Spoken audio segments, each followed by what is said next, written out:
Selam adjusted the silk wrap across her shoulders, her dark eyes scanning the opulent ballroom. Crystal chandeliers cast prismatic light across marble floors where Seoul's elite mingled in designer gowns and tailored suits. She didn't belong here, not really. Her invitation had come through a client connection, a courtesy extended to the Ethiopian consultant who'd helped restructure their international partnerships. More champagne? A server appeared at her elbow. No, thank you. She needed her wits sharp tonight. This was networking, not pleasure. Across the room, she noticed him. He stood alone near the terrace doors, tall and striking in a perfectly cut black suit. While everyone else clustered in animated groups, he remained isolated, his posture rigid. His jaw was clenched, and his eyes, dark and intense, fixed on some middle distance. That's Min-jun, a voice murmured beside her. Selam turned to find her client, Mrs. Park, following her gaze. The son. The son? Mrs. Park's expression tightened. Of Chairman Kong. You should stay away from that family. Before Selam could ask why, Mrs. Park had melted back into the crowd. Chairman Kong. The name triggered a memory, whispered warnings from other business contacts, carefully worded cautions about certain families in Seoul. Families whose wealth came from shadows. Selam studied Min-jun again. He shifted his weight, fingers tapping against his thigh in a precise rhythm. 4 taps, pause, 4 taps. His eyes never quite met anyone's, though several guests tried to approach him. Each time, he gave a curt nod and they retreated, looking uncomfortable. The music swelled, a waltz, elegant and traditional. Couples drifted to the dance floor. Min-jun's jaw clenched tighter. He was counting, she realized. Counting the beats, the measures, something only he could hear beneath the melody. Something in his isolation called to her. Perhaps it was recognizing a fellow outsider. Perhaps it was simply that no one should look that alone in a room full of people. Selam set down her glass and crossed the ballroom. She felt eyes tracking her movement, curious, warning, shocked. She ignored them all. Excuse me, she said, stopping before him. Min-jun's gaze snapped to her collarbone. Not her eyes, but close. Up close, she could see the tension in his shoulders, the way his breathing followed a measured pattern. Would you like to dance? Silence stretched between them. Around them, conversations dimmed. Why? His voice was lower than she'd expected, each word deliberate. Because I'd like to dance, and you're the only person here who looks as uncomfortable as I feel. The corner of his mouth twitched. Almost a smile. I don't dance with strangers. Then we should introduce ourselves. I'm Selam Desta. Min-jun. He paused. Kong Min-jun. So, Min-jun. One dance. He looked at her directly then, a brief, penetrating glance that made her feel entirely seen. Then his gaze shifted back to her shoulder. One dance, he agreed. He took her hand with careful precision, his palm warm and dry against hers. On the dance floor, he positioned them with exact spacing, his other hand settling at her waist with respectful distance. When the music began, he moved with unexpected grace. Precise, measured, perfectly in time. No flourishes, no unnecessary movements, just clean, efficient steps that made the complicated waltz feel simple. You dance well, Selam observed. Patterns. Dancing is patterns. His voice was quieter now, almost relaxed. Predictable. And you like predictable? Everything else is chaos. They turned in smooth synchronization. She noticed people watching, some with curiosity, others with concern.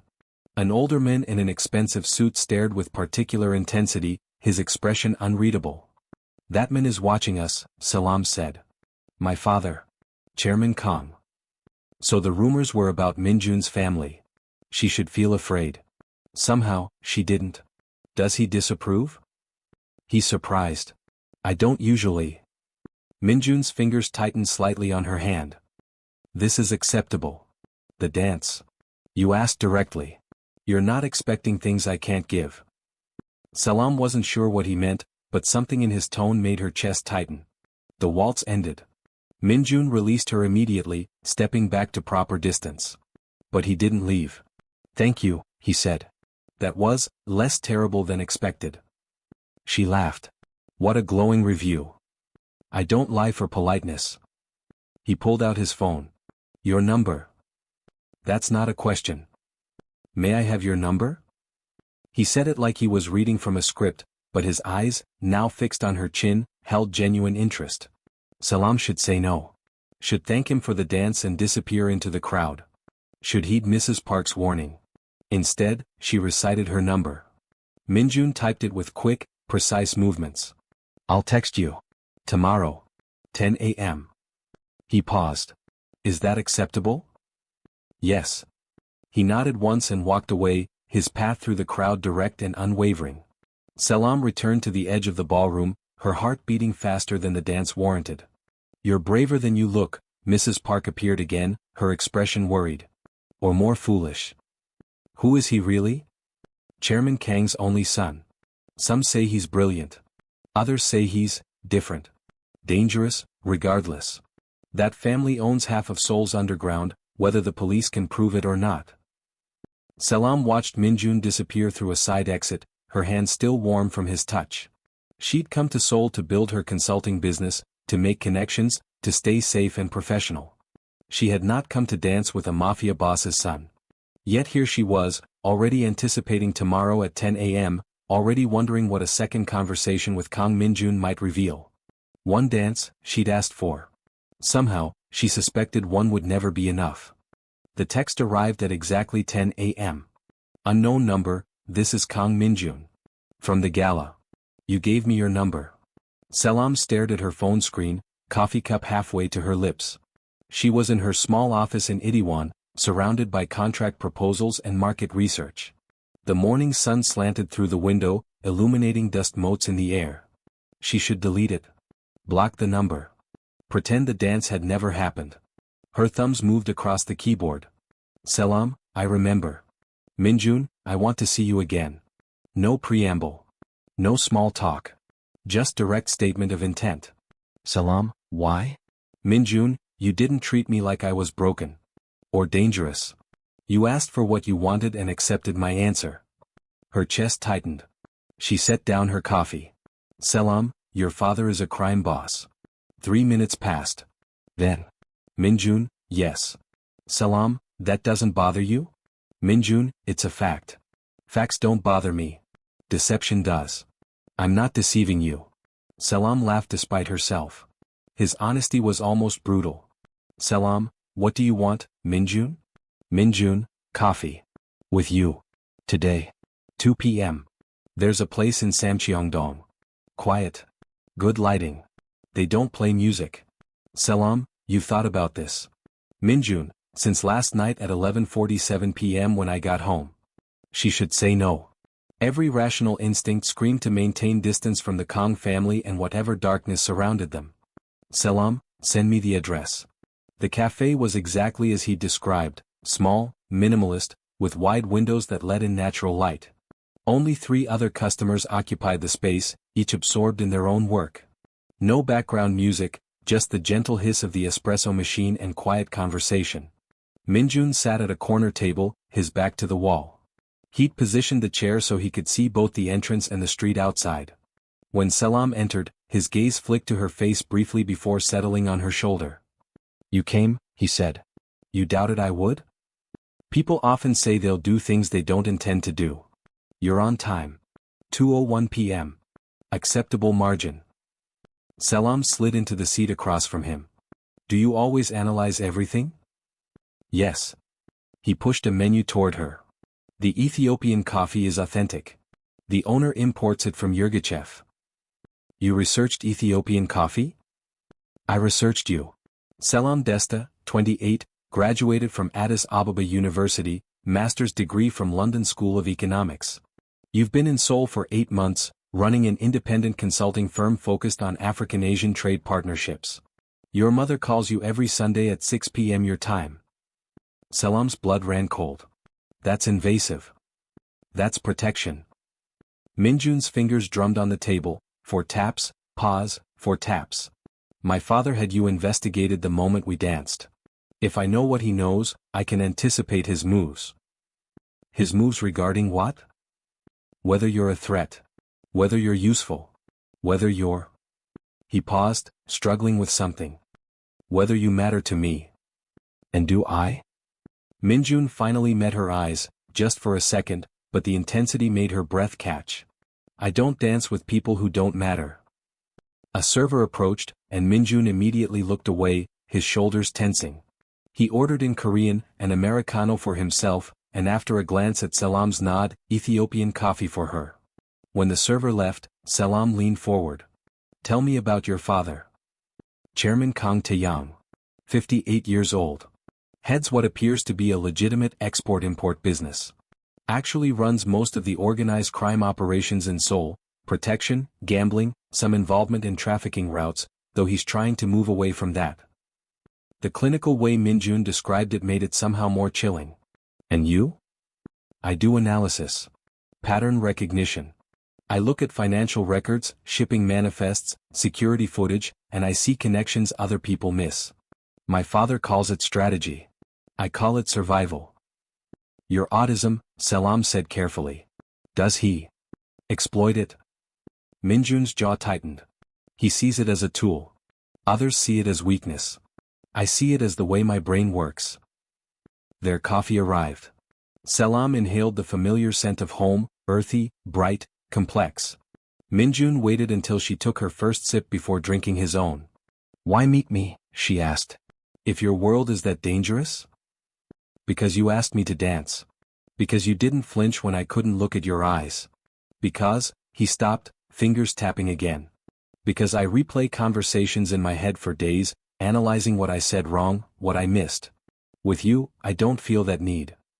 Selam's heart stuttered. Min-jun. I'm not asking for anything you can't give, he said quickly. I know how I am. I know what my family is. But I want, he struggled again, his careful control slipping.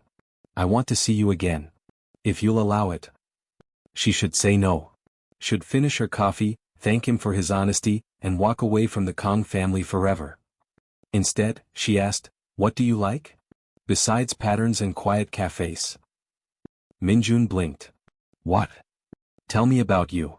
Not your father's business. Not your analysis skills. What makes Kang Min-jun happy? He stared at his coffee cup, processing. Old architecture. Gyeongbokgung Palace at dawn when there are no tourists. The weight of a well-made book. The sound of rain on glass. Solving problems no one else can see. He paused. The way you smell like coffee and shea butter. Heat flooded Selam's face. You notice that? I notice everything about you. They talked for 2 hours. Min-jun described his frustration with social expectations he couldn't decode, his love of order in a chaotic world, the way his father had both protected and used him his entire life. Selam told him about growing up in Addis Ababa, about leaving everything familiar to build something of her own, about the loneliness of being perpetually foreign. When they finally stood to leave, Min-jun walked her outside. The afternoon sun was warm on the quiet street. Can I walk you home? He asked. I'm taking the subway. Then to the station. They walked in comfortable silence. At the entrance to Angak Station, Selam turned to say goodbye. Min-jun's hand brushed hers. Deliberate, questioning. Selam laced her fingers through his. His breath caught. For 5 seconds, they stood there, hands joined, while pedestrians flowed around them. Tomorrow? Min-jun asked. Tomorrow. He squeezed her hand once, gentle, precise, then released it and stepped back. Selam descended into the subway, her hand still tingling, her mind already full of warnings she was choosing to ignore. She didn't see the black sedan parked across the street, or the men inside photographing them through a telephoto lens. She didn't know that by holding Kang Min-jun's hand, she just marked herself as a target. But Min-jun knew. He'd spotted the surveillance the moment they'd left the cafe. He'd calculated the risk, weighed the danger against the warmth of her palm against his. And for the first time in his life, Kang Min-jun had chosen something for himself, consequences be damned. As he walked back to his car, his phone buzzed. Father, we need to talk about the girl. Min-jun deleted the message and kept walking. The dinner invitation came 3 days later, not from Min-jun, but from Chairman Kang himself. Selam stared at the formal card that had been hand-delivered to her office. Heavy cream cardstock, embossed lettering in Korean and English. Chairman Kang Taeyang requests the pleasure of Ms. Selam Desta's company for dinner. Friday 7 p.m. An address in Songbuk-dong followed, one of Seoul's most exclusive neighborhoods. Her phone rang. Min-jun. Did you receive it? He asked without preamble. Your father's invitation? Yes. He wants to assess you. Determine if you're a liability or... He paused. Or something else. Should I be afraid? Silence stretched for a moment. My father doesn't invite people to dinner to threaten them. He invites them to understand them. But Selam, his voice dropped. He will test you. He'll push to see where you break. And if I don't want to break? Then don't. My father respects strength. But you need to understand what you're walking into. Then help me understand. Another pause. I'll pick you up. 6:30 p.m. Wear something that makes you feel powerful. The black Mercedes arrived exactly on time. Min-jun emerged from the back seat, and Selam's breath caught. He wore a charcoal suit with a black shirt, no tie. His hair was styled back from his face, emphasizing the sharp angles of his features. He looked every inch the dangerous heir everyone whispered about. His gaze traveled over her, the emerald green dress she'd chosen, traditional Ethiopian jewelry at her throat and wrists, her hair in an elegant updo. You look. He struggled, then gave up on words. Ready. In the car, Min-jun briefed her with clinical precision. My father will have researched everything about you, your business, your family, your finances. He'll reference details to show his reach. Don't be intimidated. He's also watching to see if you can hold your ground. Who else will be there? My uncle, Kang Jae-sung, my father's younger brother, handles enforcement. My father's advisor, Mr. Choi. And possibly someone from the Huang family. The Huang family? Min-jun's jaw tightened. Rivals. Not enemies yet, but close. If they're there, it's a message. To them and to you. The Kang estate sprawled across a hillside, traditional Korean architecture blended with modern security. Armed guards stood at the gate, though they bowed respectfully as the Mercedes passed. Inside, the house was stunning, high ceilings, minimalist design, art that probably cost more than Selam's entire business. But it was the Min standing in the center of the room who commanded attention. Chairman Kang Taeyong was in his late 50s, silver threading through his dark hair. He wore a suit that probably cost $10,000 and an expression that gave away nothing. His eyes, the same dark intensity as Min-jun's, assessed Selam with predatory focus. Miss Desta. His English was impeccable. Welcome to my home. Chairman Kang. Thank you for the invitation. Please, sit. We have much to discuss. The dining room table could have seated 20, but only 6 places were set. Min-jun guided Selam to a seat, positioning himself between her and his father. The uncle, Jae-sung, was broader than his brother, with scars on his knuckles and a smile that didn't reach his eyes. Mr. Choi was older, quiet, watching everything. And at the far end sat a couple, Hwang Dae-young and his wife, both radiating cold politeness. You've built an impressive business in 8 months, Chairman Kang began as the first course arrived. African-Asian trade partnerships. Innovative. Thank you. Your father was a diplomat. Your mother runs a coffee export business. 2 younger brothers, both in university. He smiled. Family is important, don't you think? The implicit threat was clear, I know where your family is. Family is everything, Selam replied evenly. Which is why I respect the bonds that hold them together, even when I don't understand all their choices. Chairman Kang's eyes glinted with something like approval. Min-jun's hand found hers under the table, a brief squeeze of support. My son doesn't bring women to family dinners, the chairman continued. In fact, he's never brought anyone. You must be special. I asked him to dance. He said yes. Sometimes it's that simple. Nothing is ever simple in our world, Ms. Desta. Hwang Dae-young spoke up, his voice oily. Tell me, does your business involve shipping routes through the Horn of Africa? Djibouti, perhaps. Selam recognized the trap, those routes were notorious for smuggling. My business involves legitimate trade agreements and consulting. I help Korean companies understand African markets and vice versa. All legal, all documented. Of course, Hwang said, but his smile suggested he didn't believe her. Min-jun's fingers tightened around hers. The dinner continued, each course a new test. Chairman Kang asked about her faith, She spoke honestly about her Orthodox Christian upbringing. He asked about her politics, she deflected gracefully. He asked about her intentions with his son. With respect, Chairman Kong, that's between Min-jun and myself. The table went silent. Even Jae-sung stopped eating. Chairman Kong stared at her for a long moment. Then he laughed, genuine, surprised. Bold. I see why he likes you. After dinner, Min-jun led her through the house to a private wing. His quarters were exactly as she'd imagined, meticulously organized, books arranged by subject and height, a desk with 3 monitors displaying data streams she couldn't decipher. This is where you work? She asked. And live. I prefer. He gestured vaguely. Separation. Control over my environment. The room was soothing in its order. No clutter, no chaos. Even the temperature felt precisely calibrated. Your father is testing me, Selam said. He's deciding if you're worth protecting or eliminating. Her blood chilled. Eliminating? Min-jun turned to face her, his expression tortured. I shouldn't have let this continue. Shouldn't have asked you to coffee. Every moment you spend with me puts you at risk. The Huangs now know you exist. Other families will too. You become leverage against me. Against my father. Maybe I don't want to be protected like a chess piece. Then what do you want? Selam closed the distance between them. I want you to stop deciding what's best for me. I want you to trust that I can make my own choices. Your choice could get you killed. Then that's my choice. Min-jun's control cracked. His hand came up to her face, fingertips ghosting along her jawline like he was afraid she'd disappear. I don't know how to do this. Relationships. Normal courtship.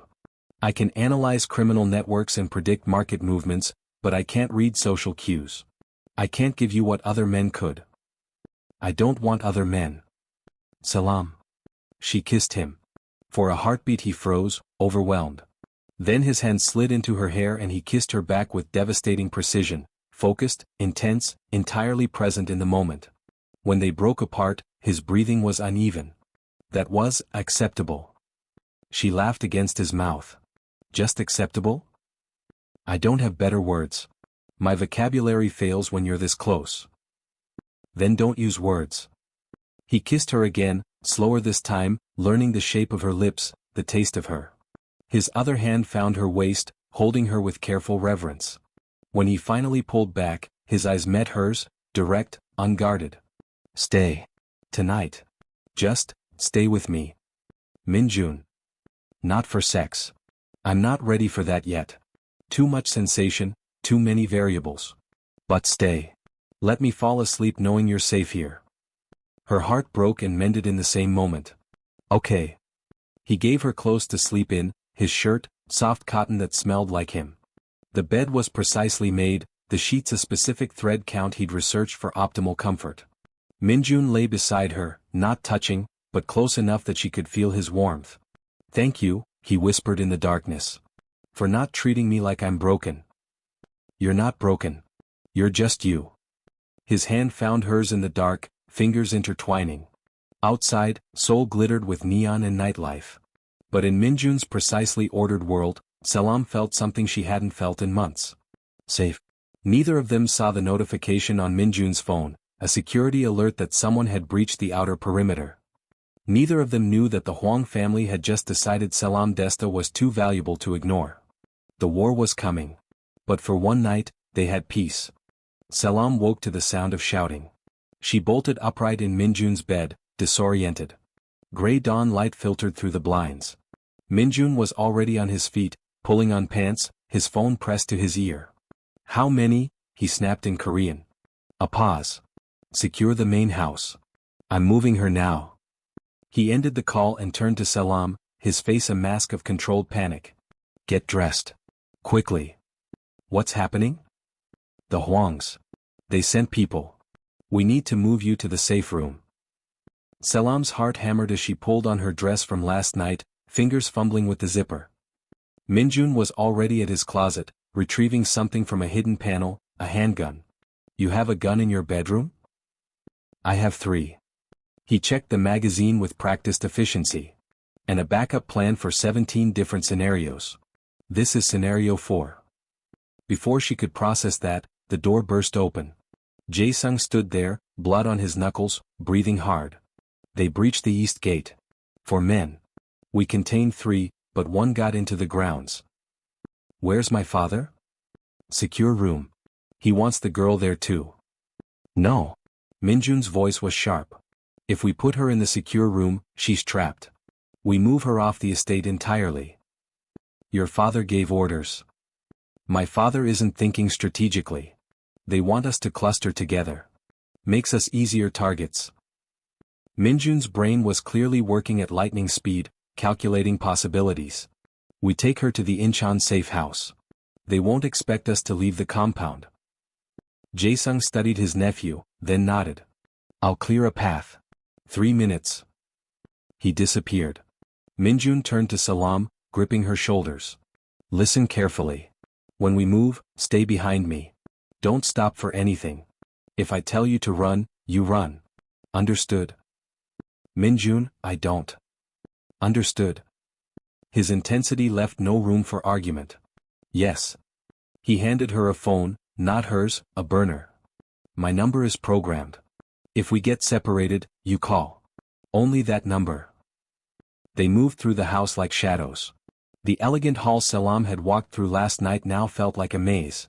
Twice, Min-jun stopped, hand raised, listening to something she couldn't hear. His pattern recognition was working on sounds, distances, calculating threats. They reached the garage. Jae-sung waited by a nondescript sedan, not the Mercedes from yesterday. Clear to the outer gate, Jae-sung said. After that, you're on your own. Min-jun nodded and guided Selam into the passenger seat. As he started the engine, his uncle leaned in through the window. Protect her, Min-jun. Your father may not understand yet, but I do. She matters. The drive through the estate was surreal in the pre-dawn light. They passed 2 guards dragging an unconscious man toward the security building. Blood stained the perfect landscaping. At the gate, more guards waved them through without stopping. Then they were on the street, Seoul slowly waking around them. Selam's hands trembled. What just happened? The Hwangs decided your leverage. They sent a team to extract you, hold you hostage to force my father's hand in a territory dispute. Min-jun's voice was clinical, but his knuckles were white on the steering wheel. I underestimated how quickly they'd move. This is insane. This is my life. He glanced at her. This is what I tried to warn you about. So what now? I hide in a safe house forever? Now we end the threat. Something in his tone made her look at him sharply. His jaw was set, eyes fixed on the road with predatory focus. This was a different Min-jun, not the awkward man who struggled with eye contact, but someone harder. Dangerous. How? I give the Hwangs what they want. Information they've been trying to obtain about a shipping route my father controls. Except the information will be false. When they act on it, they'll expose their entire operation to the police. He took a turn sharply. They'll be too busy dealing with arrests and asset seizures to worry about you. You can do that? I can do a lot of things when I'm motivated. The safe house was an apartment in a mid-rise building in Incheon, anonymous and modern. Min-jun swept through it with methodical precision, checking locks, windows, sight lines. We'll stay here until it's finished. 2 days, maybe 3. He finally stopped moving, running his hands through his hair. The gesture was so human, so vulnerable, that Selam's anger dissolved. Min-jun, look at me. He did, brief, but direct. I'm scared, she admitted. But I'm not running. Not from this. Not from you. You should. You should get on a plane back to Addis Ababa and forget you ever met me. Should I? He was in front of her suddenly, close enough that she could feel the heat of him. No. God help me, no. I want you here. I want you safe in here and, his breath hitched. I'm falling apart. She'd never seen him like this, his careful control shattering, emotions he couldn't name flooding through the cracks. You're not falling apart. You're feeling things you're not used to feeling. It's too much. Too many variables. I can't predict what happens next and I always know what happens next. His hands were shaking now. The data doesn't account for you. For what I feel when you're in danger. The models break down. Selam recognized the signs, He was spiraling into overload, his brain unable to process the emotional and sensory chaos. Min-jun. She kept her voice low, calm. Look at the wall behind me. Count the tiles. What? Count the tiles. Out loud. He stared at her, then past her at the wall. 1, 2, 3. His breathing slowed as he counted, the familiar pattern grounding him.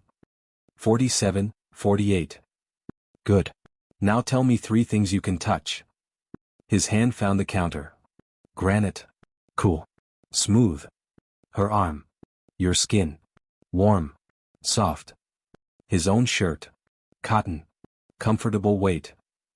The shaking stopped. His breathing normalized.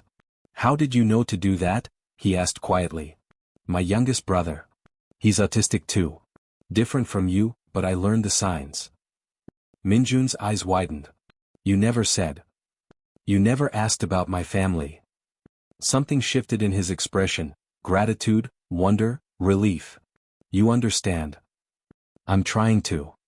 He pulled her against him, his face buried in her hair, just breathing her in. I'm sorry. For putting you in danger. For being like this. For. Stop apologizing for existing. She wrapped her arms around him. We'll figure this out. Together. They stood like that for a long moment, holding each other in the quiet apartment while somewhere in Seoul, Min-jun's plan set itself in motion. His phone buzzed. He checked it, lips curving into something that wasn't quite a smile. The information's been leaked. The Huangs just took the bait. That fast. They're desperate. Desperation makes people sloppy. He set the phone down. Now we wait. How long? 18 to 36 hours. The police need time to verify the tip and coordinate the raid. Selam looked around the apartment, 1 bedroom, a small kitchen, a living room with a couch and a TV. So we're trapped here together. Yes. Alone. Yes. Min-jun's gaze finally met hers, and heat flooded through her at what she saw there. What? Need. Fia. Min-jun. I know I said I wasn't ready. Too much sensation, too overwhelming. He stepped closer. But almost losing you this morning changed something. I need. What do you need? You. All of you. Even if I don't know how to do this right. Selam took his hand, leading him toward the bedroom. Then we'll figure it out. Together. At your pace. His fingers tightened around hers.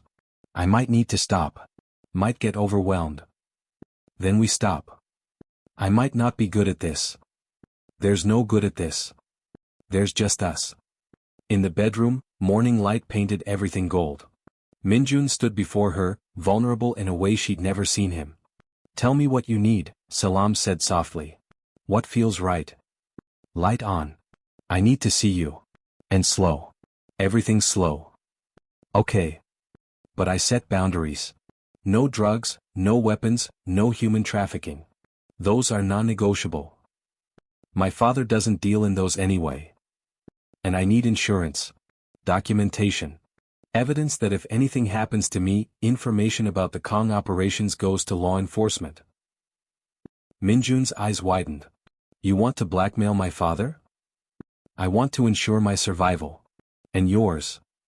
She moved back to him. If we're doing this, we're doing it smart. We protect ourselves while we work towards something better. He studied her for a long moment, then slowly nodded.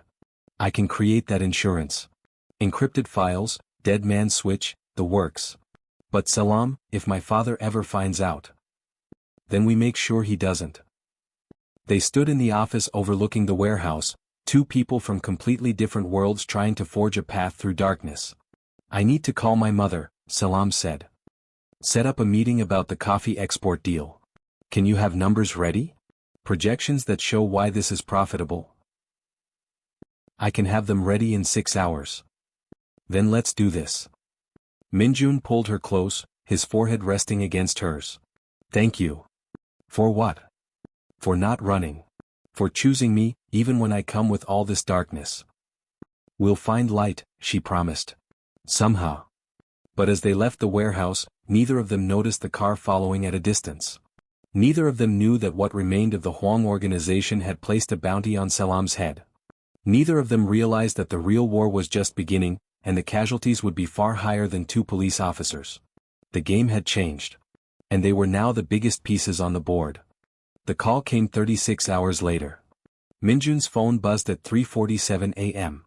He was awake instantly. Selam had learned he rarely slept more than 4 hours, and across the room before she'd even opened her eyes. Yes. He listened, his expression unreadable. Casualties? I see. And the Huangs? Understood. He ended the call and stood motionless, staring at the wall. Min-jun? The raid happened. The police seized the Huang operation, weapons, contraband, ledgers. Huang Dayung was arrested along with 15 of his men. He paused. But there was a firefight. 2 officers dead. 5 wounded. Selam sat up, pulling the sheet around herself. You didn't mean for that to happen. Intent doesn't matter. People died because of information I provided. His voice was flat, emotionless, but she could see the tension in his shoulders. My father wants us back at the estate. The Huangs will retaliate. What's left of their organization will come for blood. So it's not over. It's just beginning. The Kong estate was transformed. Armed guards at every entrance, security cameras on every angle. Chairman Kong waited in his study, Jae-sung at his side. Well done, the chairman said as they entered. The Huang operation is crippled. They'll spend years rebuilding if they survive the legal battles. 2 police officers died, Min-jun said quietly. Regrettable. But not our problem. Chairman Kang's cold pragmatism made Selam's skin crawl. What matters is that the Huangs are neutralized as a threat. To the family. To your woman. The possessive phrasing wasn't lost on anyone. However, the chairman continued, turning to Selam, this creates a new problem. You're now connected to this family in ways that can't be undone. The Huangs know who you are. So do the other families. You're a weakness we need to protect. Or eliminate. Min-jun moved between them instantly. Don't. Peace, son. I'm not suggesting we harm her. Chairman Kang's smile didn't reach his eyes. I'm suggesting we use her. No. Let him speak, Selam said, stepping around Min-jun. She met the chairman's gaze steadily. What do you mean, use me? Your business. Legitimate trade partnerships between Africa and Asia. It's perfect cover for expanding our operations. We route our shipments through your documented trade agreements, and everything appears legal. You want me to help you smuggle. I want you to help us evolve. My son is right, our old ways are becoming too visible, too dangerous. But a legitimate business front, run by someone with no criminal record, someone with genuine connections. He gestured. That's the future. And if I refuse? Then you remain a liability. I'll assign guards to you, restrict your movements, essentially make you a prisoner for your own protection. Is that what you want? Min-jun's hands clenched into fists. Father, you can't. I can and I will. She's in this world now, whether she likes it or not. The question is whether she survives it as an asset or a burden. Selam's mind raced. Everything she'd built, her independence, her business, her ethics, stood at a crossroads. I need to think about it. You have 24 hours. Chairman Kong stood. Min-jun, show her the operation. Let her understand what she'd be part of. Then she can make an informed decision. Min-jun took her to a warehouse in Pyeongtaek, an hour south of Seoul. Inside, organized chaos, crates being loaded onto trucks, men checking manifests, money changing hands. This is one of 12 facilities my father controls, Min-jun explained. Officially, it's a distribution center for Korean electronics going to Southeast Asia. Actually, we move everything from luxury counterfeits to pharmaceutical supplies that bypass normal channels. Drugs? Not narcotics. My father draws lines. But medications that are expensive in Korea and cheap in India? We move those. Technology that's restricted for export? We move that too. He led her through the warehouse. Half of what we do is actually beneficial. We provide medicine to people who can't afford it legally. We move money for businesses trying to avoid corrupt officials. We're not heroes, but we're not just criminals either. Selam watched workers move with efficient precision. How much of this is your design? All of it. The routes, the timing, the cover stories. I optimized everything 3 years ago when my father put me in charge of logistics. Pride crept into his voice despite himself. We haven't lost a shipment since. Because you see patterns no one else does. Because I understand systems. Legal systems, shipping systems, human behavior patterns. I can predict where enforcement will focus and route around it. They climbed stairs to an office overlooking the warehouse floor. Inside, monitors displayed real-time data, shipment locations, border crossing schedules, weather patterns, news feeds. This is where I work most days, Min-jun said. Monitoring, adjusting, solving problems. Selam studied the screens. Despite the criminal nature of it all, the intellectual elegance was undeniable. You're brilliant at this. It's just pattern recognition. No. It's more than that. You've built something remarkable, even if it's built on a foundation I don't agree with. Min-jun turned to her. My father's offer. What are you thinking? That I should walk away. That every moral principle I have says this is wrong. She met his eyes. But I'm also thinking that if I say no, your father will either imprison me or worse. And I'll lose you. You won't lose me. I'll find a way. How? You're his son. His tool. He owns you as much as he owns this warehouse. The words hit like a physical blow. Min-jun flinched, then turned away. You're right. I've never been free. I've just been useful. Selam moved behind him, wrapping her arms around his waist. Then maybe we make a different choice. Maybe I say yes, but on my terms. He turned in her arms. What do you mean? Your father wants to evolve the business, make it more legitimate. What if we actually do that? Use my connections to build real partnerships, real trade agreements. Route some of his operations through them, yes, but also create something genuinely valuable. Over time, shift the balance, more legitimate business, less criminal activity. You want to reform my father's empire from the inside? I want to survive. And I want you to have a choice about your life. She cupped his face. If I'm going to be trapped in this world anyway, I might as well try to change it. Min-jun stared at her like she was speaking a foreign language. That could take years. Decades. My father would have to agree. Your father wants legitimacy. He said so himself. We give him a path to it. She smiled grimly. I use my business connections, you use your analytical genius, and we build something that makes the Kong family untouchable through respectability instead of fear. It's ambitious. It's survival.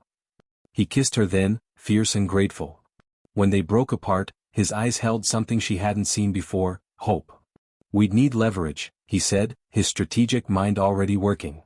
Something to convince my father to invest in legitimate business rather than just using it as cover. Like what? Information. Connections. Maybe. He paused, thinking. Your family. Your mother's coffee business. If we could broker a major deal, something that shows the profit potential of genuine trade partnerships. My mother would never work with criminals. She wouldn't be. She'd be working with your legitimate consulting firm. She doesn't need to know about the Kong connection. Selam's stomach turned. You want me to lie to my family? I want you alive. Sometimes survival requires compromise. She pulled away, pacing the office. Everything about this felt wrong. But Min-jun was right, she was in too deep now. The Huangs knew her face. Other families would learn her name. Running would only make her a target. Okay, she said finally. Chapter 6, Breaking Point. The coffee deal came together faster than Selam expected. Her mother, Almaz, arrived in Seoul 2 weeks later, intrigued by the opportunity to expand her export business into the Korean market. Selam met her at Incheon Airport, guilt twisting in her stomach as she embraced the woman who'd raised her to value honesty above all else. You look different, Almaz said, holding her daughter at arm's length. Her sharp eyes missed nothing. Tired. Worried. Just busy, Mama. The business is growing. The sound conveyed volumes of maternal skepticism. The meeting was held at a luxury hotel in Gangnam, neutral territory. Chairman Kang had agreed to remain absent, letting Min-jun and Selam handle the negotiations. It was a test, Selam knew. Prove they could deliver, and the chairman would invest more heavily in legitimizing his operations. Fail, and she'd become just another asset to be managed. Min-jun arrived early, dressed impeccably in a navy suit. He'd prepared a presentation that was nothing short of masterful: market analysis, profit projections, distribution strategies. Every number was accurate, every projection conservative. Nothing in the presentation hinted at the Kang family's criminal empire. "Your friend is thorough," Almaz observed as Min-jun set up his laptop. She'd switched to Amharic, a language Min-jun didn't speak. "And he looks at you like you're the only person in the room." "Mama, please. I'm just observing." But her eyes were concerned. "Be careful, Selam. Men who look like that are either very good for you or very dangerous." "Both," Selam thought. "He's both." The presentation went flawlessly. Min-jun's analytical approach impressed Almaz, and his genuine enthusiasm for Ethiopian coffee. He'd spent days researching growing regions, processing methods, flavor profiles, won her over. By the end, they had a preliminary agreement. Almaz's company would supply premium coffee to an upscale Korean distributor that Min-jun had connections with. What Almaz didn't know was that the distributor was owned by a shell company controlled by the Kang family. The coffee deal was completely legitimate, but it would also provide cover for shipping manifests and business relationships that could be used for less legal purposes. "You're good at this," Almaz told Min-jun as they finalized details. "Have you considered international consulting? Selam could use a partner." Min-jun glanced at Selam, something vulnerable in his eyes. "I have family obligations. But I help where I can." After Almaz left to rest at her hotel, Selam and Min-jun remained in the conference room. The moment the door closed, she sagged against the table. "I just lied to my mother." "You didn't lie. The deal is real. The coffee trade is legitimate." "I lied by omission. She has no idea who your family is, what we're really building." Selam's eyes burned. "I hate this." Min-jun moved to her, his hand hovering near her shoulder before making contact. "We're doing what we must to survive. And we're creating something good. Your mother's business will grow, Korean consumers will get quality coffee, jobs will be created. The rest is just context she doesn't need." "Is that how you justify it? Context people don't need?" He flinched. "That's how I've justified my entire life." The pain in his voice stopped her anger cold. She turned, really looking at him. "Min-jun. I've been rationalizing my father's business since I was old enough to understand what he does. We're not as bad as other families. We draw moral lines. Some of what we do actually helps people. I've built my entire existence on context and justification." His control was cracking. "And now I've dragged you into it. Made you complicit. Made you lie to your mother. I chose this. Did you? Or did I manipulate you by being something you couldn't walk away from?" His hands were shaking now. "I analyzed you, Selam. From the first dance, I studied your patterns, your values, your vulnerabilities. I knew if I was honest and direct, if I showed you my struggles, you'd see me as human instead of dangerous. I weaponized my autism to make you care." The words hung between them like broken glass. "You don't mean that," Selam said quietly. "Don't I? I'm my father's son.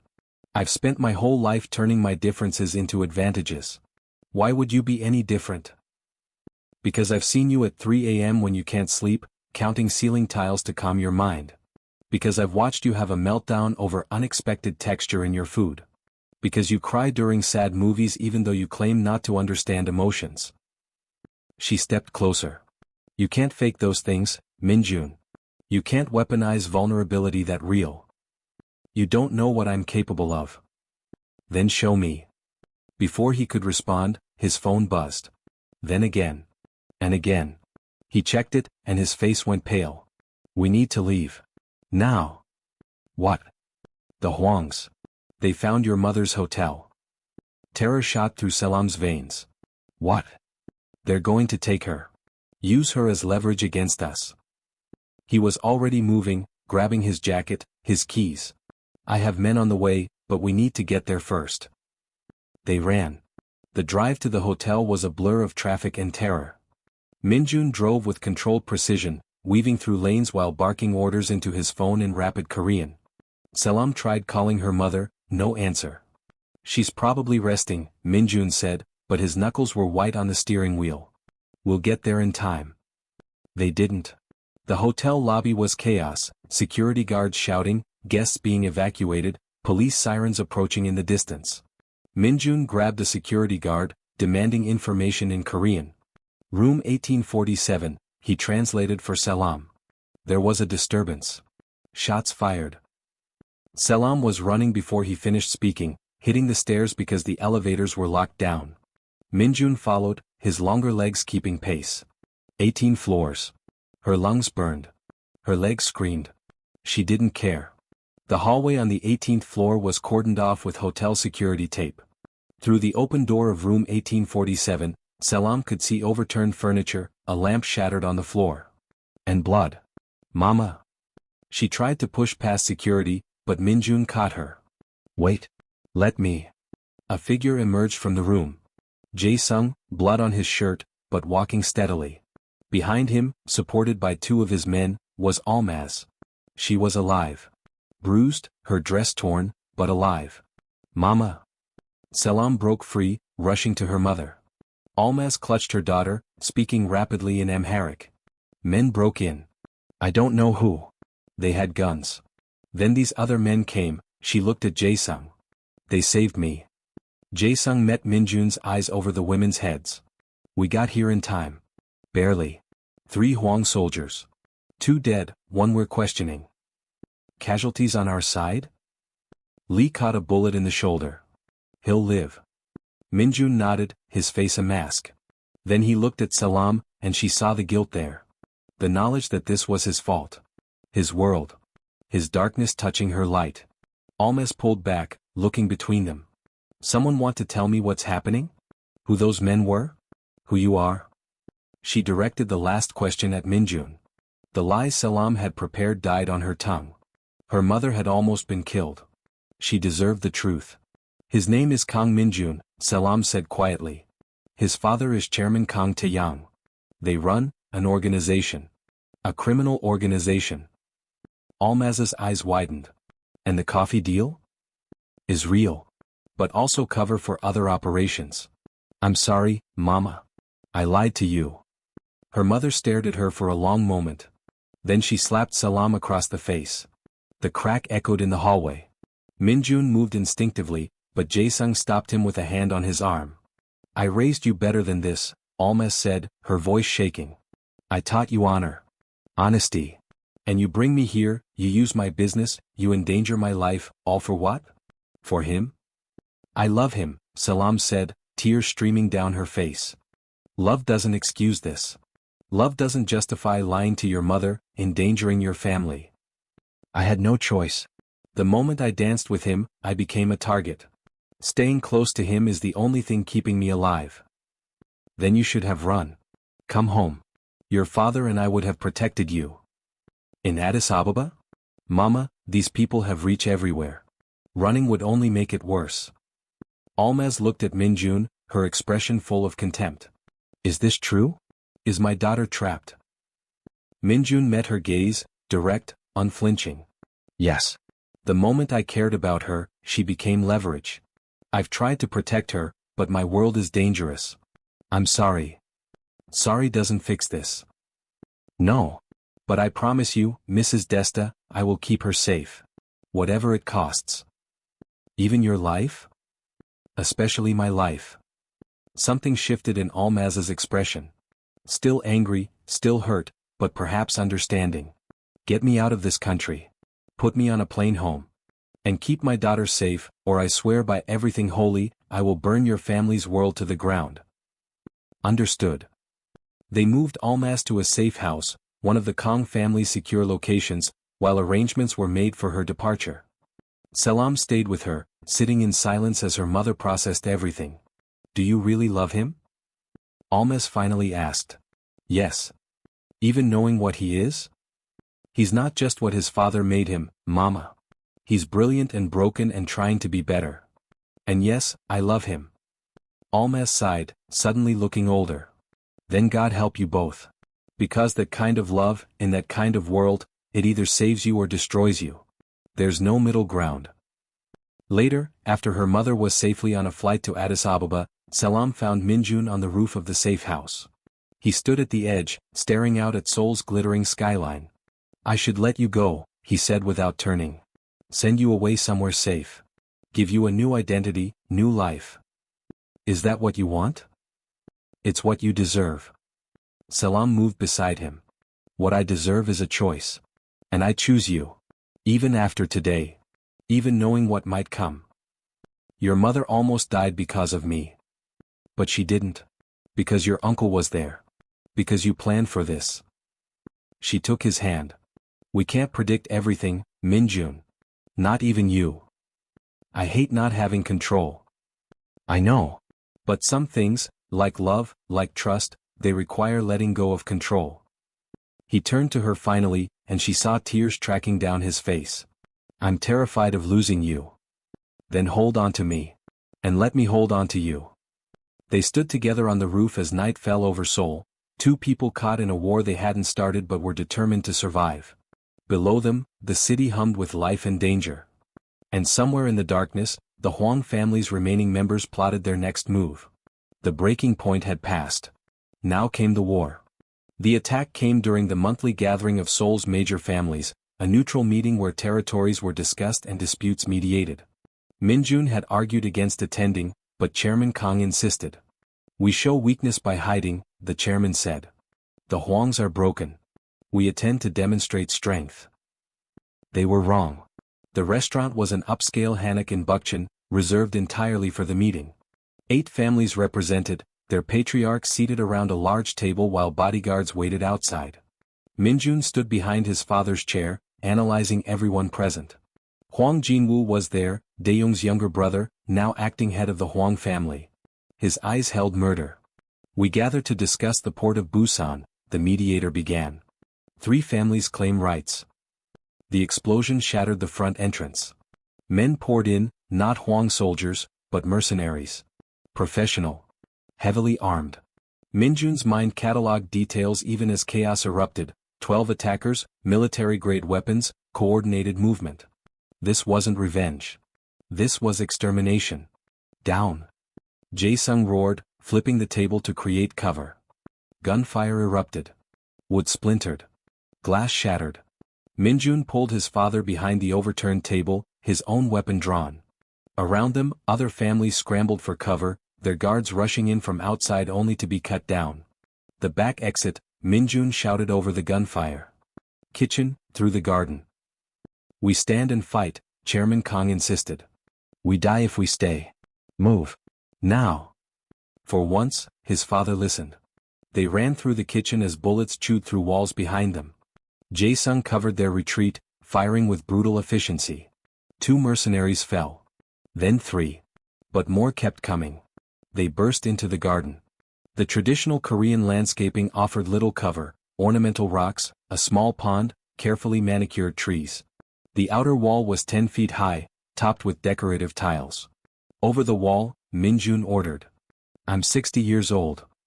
Then you better climb fast. A mercenary appeared in the kitchen doorway. Jae-sung shot him, but more were coming. Chairman Kang scrambled up the wall with surprising agility. Min-jun followed, then reached back to help pull Jae-sung up. A bullet caught Jae-sung in the leg. He grunted, nearly falling, but Min-jun's grip held. They tumbled over the wall together, landing hard in the alley beyond. Blood soaked through Jae-sung's pants. Leave me, Jae-sung gasped. Get him out. Not happening. Min-jun hauled his uncle up, supporting his weight. His father took the other side. Together they stumbled down the alley as sirens wailed in the distance. A black van screeched around the corner. Min-jun raised his weapon, then recognized the driver, one of their men. They piled in. As the van pulled away, Min-jun looked back to see the restaurant engulfed in flames. How many had died in there? Which families? The power structure of Seoul's underworld had just been obliterated. Hospital, Chairman Kang ordered. Too dangerous, Min-jun said. They'll expect that. We go to the Incheon facility. We have medical supplies there. At the warehouse, Min-jun cleaned and bandaged Jae-sung's leg while his father made calls. The bullet had passed through muscle, painful but not fatal. Around them, men scrambled to lock down all Kong operations. It wasn't just the Huangs, Chairman Kong said, ending another call. 6 other families attacked simultaneously. This was coordinated. Someone united them against us. Who? Jae-sung gritted through pain. Someone who saw us as the biggest threat. Someone who wanted to seize power in the chaos. The chairman's eyes were cold. We need to find out who. Fast. Min-jun's phone buzzed. Selam. His heart lurched. Selam, are you okay? It's all over the news. Explosion in Bukchon. Min-jun, I'm alive. Stay at the safe house. Don't leave for any reason. Selam, what happened? Min-jun, war. He pocketed the phone and turned to his father. I need to end this. Permanently. How? By doing what I do best. Finding patterns. Whoever organized this left traces, communications, money transfers, meeting locations. Give me 48 hours with the data and I'll find them. And then? Then we eliminate the threat. Completely. Chairman Kong studied his son. You've changed. Since meeting that woman. She made me want more than just survival. She made me want a future. Min-jun met his father's gaze. But I can't have a future if I'm constantly looking over my shoulder. So I end this. Then I'm done. Done? With this life. I'll help you transition to legitimate operations. But I'm out of the violence. Out of the war. I want what Selam and I have been building, real business, real life. You think you can just walk away? I think I've earned it. And I think you know I'm right about evolving. Tonight proved it, this old way of doing things will get us all killed eventually. Chairman Kong was silent for a long moment. Then he nodded. Find who did this. End them. Then we'll talk about your future. Min-jun spent the next 2 days in front of his monitors, surviving on coffee and adrenaline. Selam brought him food he barely touched, sat with him during the rare moments he rested. You haven't slept, she observed at hour 36. Can't. Too many variables. Too many patterns to analyze. Min-jun. I found something. He pulled up financial records. Money moving through shell companies. Meeting locations rented under false names. Communication patterns that converge on one person. Who? Park Sang-min, head of the Park family. Mid-tier organization, ambitious. He saw the conflict between us and the Huangs as an opportunity. United the smaller families against us, promised them our territory if they helped eliminate the major players. Can you prove it? I can prove enough. And once the other families see the evidence, they'll turn on him. Nobody likes being manipulated. He compiled the data, encrypted it, and sent it to every family head who'd survived the attack. Then he sent it to the police, with additional evidence of Park's operations. Now we wait, he said. They didn't wait long. By morning, Park Sang-min was dead, killed by his own allies once they realized he'd orchestrated the massacre. The police raided his operations. The smaller families sued for peace with the Kangs. The war was over. But Min-jun looked more exhausted than victorious. It's done, Selam said, holding him as he finally collapsed into bed. For now. There'll always be another threat. Another war. Unless we leave. He looked at her, hope and fear warring in his eyes. Could you? Give up Seoul, your business here? My business can operate from anywhere. And you've paid your debt to your father 1,000 times over. She cupped his face. Let's build something new. Something ours. He'll never let me go. Then we make him. Min-jun smiled, tired, but genuine. Together? Always together. Outside, dawn broke over Seoul. The city had survived another night of violence. And somewhere in its gleaming towers, 2 people began planning their escape from the darkness into something resembling light.